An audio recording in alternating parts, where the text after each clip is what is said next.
Bom dia, a graça e a paz do Senhor Jesus. Veremos hoje o capítulo de número 22 do livro de Isaías. Um capítulo muito interessante de Isaías. Comamos e bebamos, porque amanhã morreremos? Será que é isso mesmo? Nós estamos vendo o 22º capítulo de 66 capítulos que tem o livro de Isaías. Estamos nos baseando nos comentários e estudos da Bíblia de Estudos de Genebra para fazer as nossas reflexões. E estamos na parte 3, que é a resposta de Isaías ao julgamento assírio, que começou lá no capítulo 7 e vai até o 39. Lembrando que estamos no 22. O propósito de Isaías era incentivar os seus contemporâneos a serem leais ao Senhor e exortar os seus futuros leitores exilados a se arrependerem dos seus pecados e ainda a confiarem que após o exílio o Senhor abençoaria o remanescente fiel e as outras nações. Isaías escreveu seu livro há mais de 2.700 anos e como ele é bem atual. Eu sou o pastor Daniel Deusdete, da Semeadora, e semeando mensagem de vida para o seu coração. Todos os dias estamos aqui com a palavra de Deus de edificação, de exortação, de louvor e adoração ao Senhor. Adoração a Deus, Deus que nos criou, que esteve aqui conosco, veio, comunicou-nos a sua palavra, disse que voltaria e estamos aguardando a sua vinda. Esse projeto começou em 2016 e vai concluir em 2019. Abra aí a sua Bíblia, no capítulo 22, para você saber do que nós estamos falando, pois nós estamos na terceira parte, como já dissemos, que corresponde ali ao período entre 740 e 686 a.C., que se encontra detalhado também em 2 Reis, do capítulo 15 ao capítulo 20. Nós estamos vendo aqueles oráculos acerca das nações específicas, de 10 nações. E nós estamos vendo aqui agora, nós já vimos a Babilônia e a Síria, nós já vimos a Filístia, nós já vimos Moabe, nós já vimos Damasco, nós já vimos a Etiópia e o Egito, profecias contra essas nações. Nós já vimos contra a Babilônia, contra Edom, também contra a Arábia, e nós iremos ver agora contra Jerusalém. Essa é a 9ª profecia contra Jerusalém. E depois encerraremos com Tiro no capítulo 23. Então, Jerusalém, a partir do verso 1, capítulo 22, a ocasião desse oráculo foi o cerco de Jerusalém feito por Senaqueribe em 701 a.C.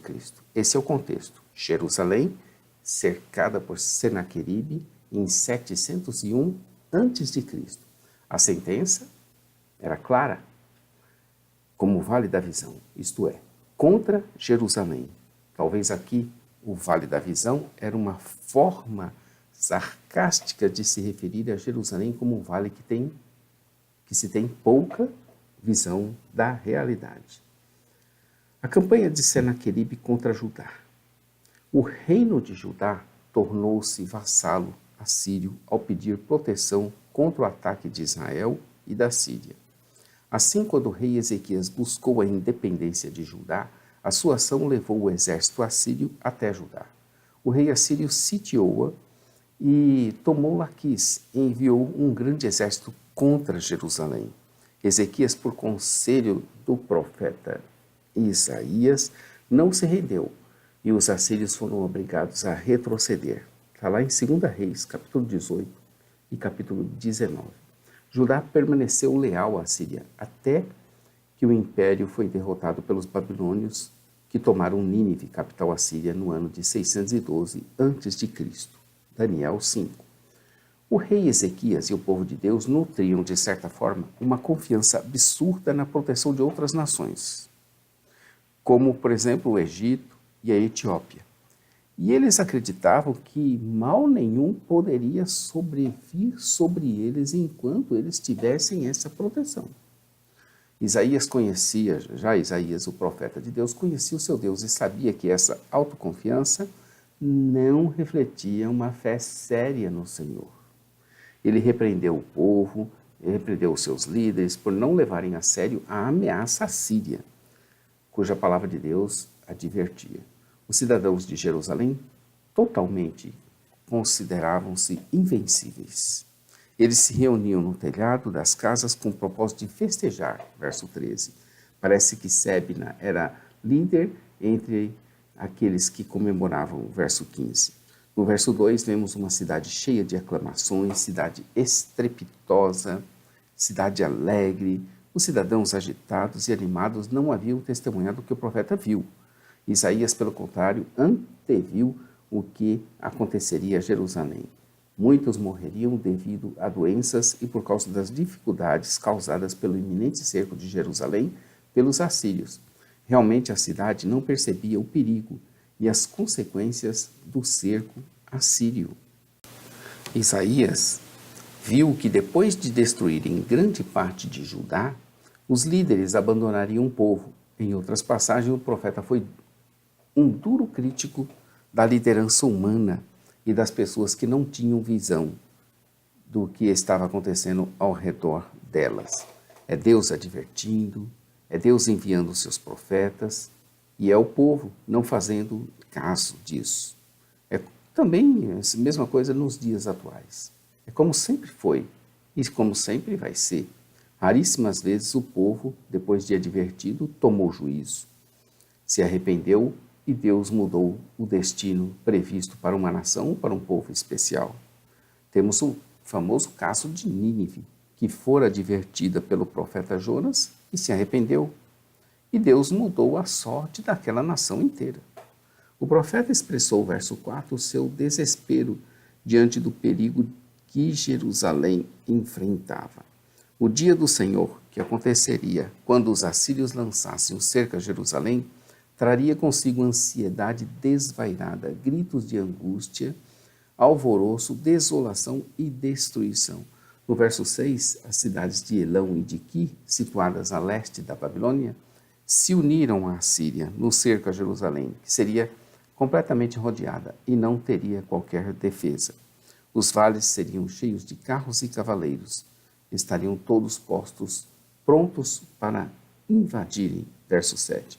A casa do bosque, do verso 8, era um complexo adjacente ao templo, que era usado como depósito de armas. Quando ficou claro que a ameaça assíria era real, Ezequias preparou-se freneticamente para a chegada dos invasores.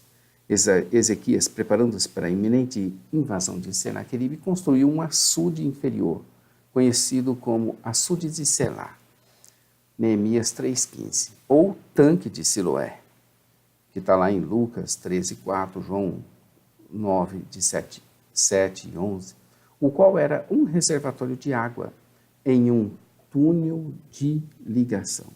Em relação a esse tanque, temos nos evangelhos a história da cura de um cego por Jesus. Vamos recordar?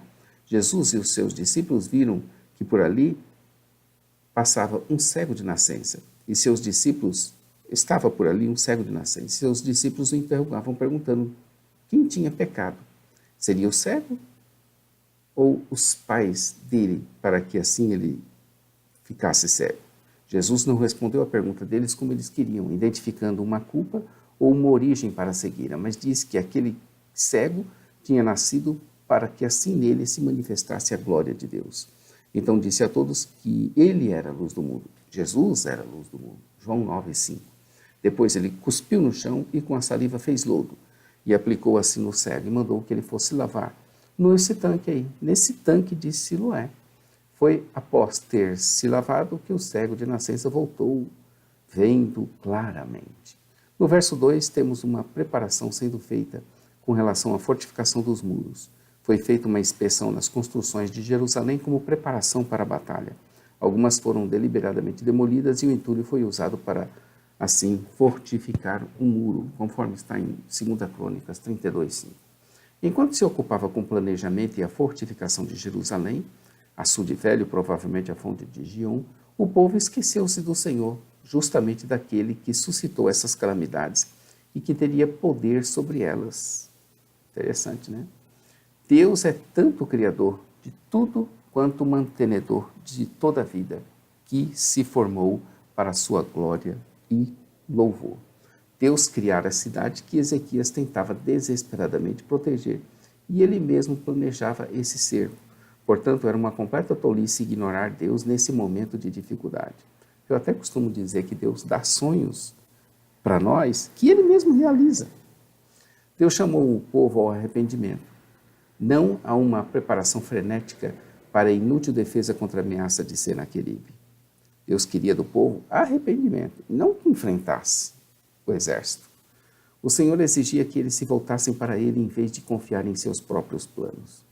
Era necessário chorar, era necessário plantear, raspar a cabeça, cingir o cilício, verso 12. Em suma, eles tinham que se mostrar que de fato eles estavam arrependidos. Porém, somente havia gozo e alegria. Isaías destacou a insensatez e a confiança mal orientada do povo. Em vez disso, as pessoas deveriam voltar-se para o Senhor em humildade. Aí nós temos uma famosa frase: comamos e bebamos, pois amanhã morreremos. Era uma frase que resumia bem o que pensavam aqueles do povo.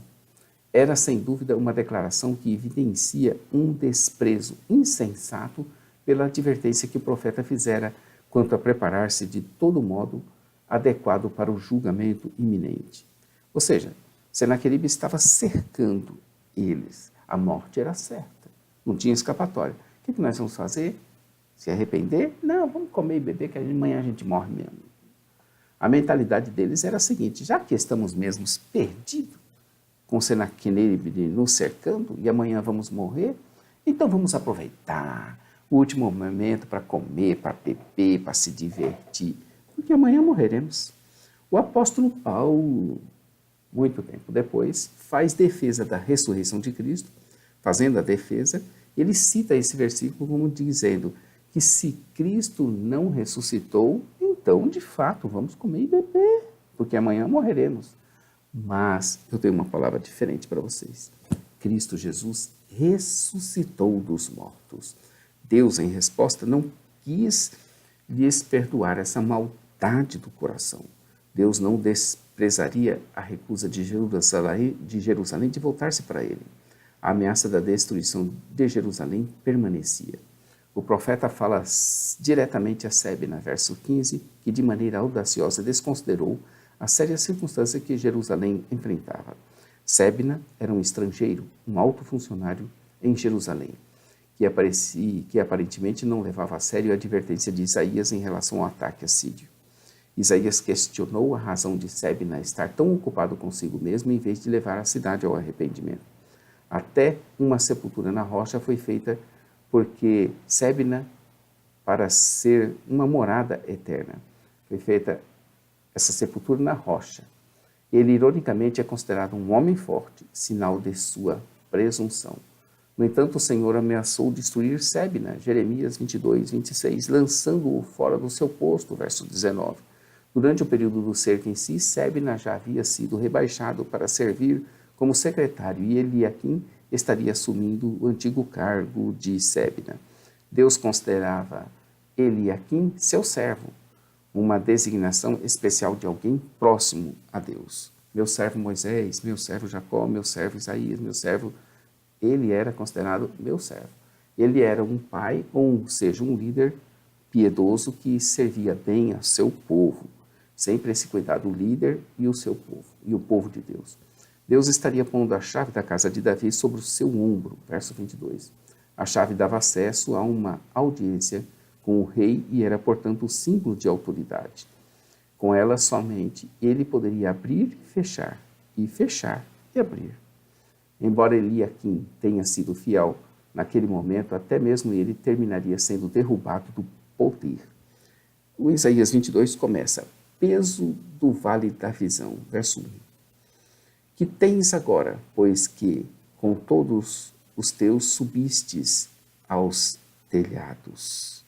E o verso 25, encerrando esse capítulo, diz: naquele dia, diz o Senhor dos Exércitos, o prego fincado em lugar firme será tirado, e será cortado e cairá, e a carga que nele estava se desprenderá, porque o Senhor o disse.